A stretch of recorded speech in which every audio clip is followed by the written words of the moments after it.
Hello, whoever you are. You just found a cassette tape hidden in my bedroom. Isn't that strange? A man like William Afton, someone so simple and plain, hiding a cassette tape. Why would he be hiding anything?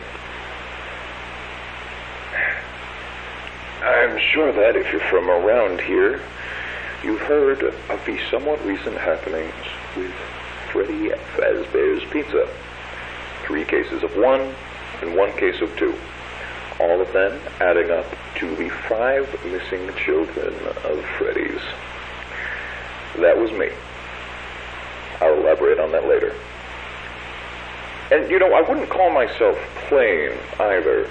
I mean, people may think I'm plain when they first meet me. Just a father taking care of himself and his kids who tragically lost his youngest in '83 and supposedly just got over it, right? Wrong. I'll never get over it. And the fact that he died isn't the only reason.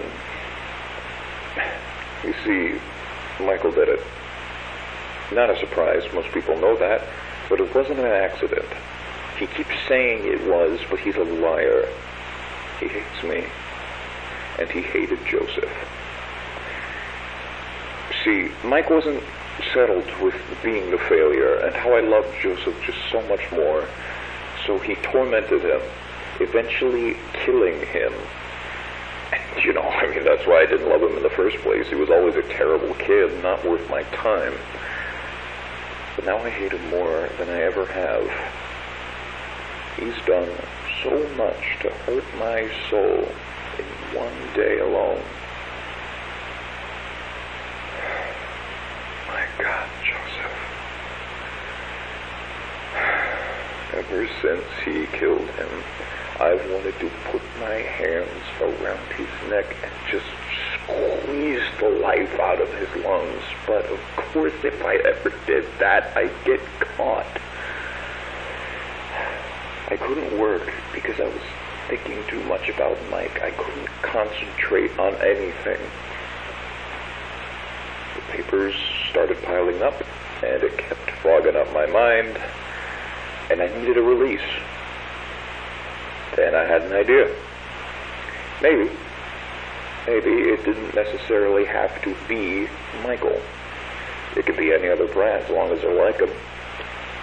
Now, where do all of those children go? Freddy Fazbear's Pizza. And hey, if they're like Michael, they deserve it. I went up there about 4 times, picked the worst kids of the bunch, took them back, and I gave it to them. I couldn't do much, of course. They'd start squealing. So I made it quick enough to be efficient, but long enough to make it last. It was hell for them, but it was heaven for me. And then I leave, without the slightest bit of guilt. So there you go. And now that you've heard this, you should know that I check this spot every day to see if this tape is moved. I've seen it so many times, I'll be able to notice even the slightest difference. I will know.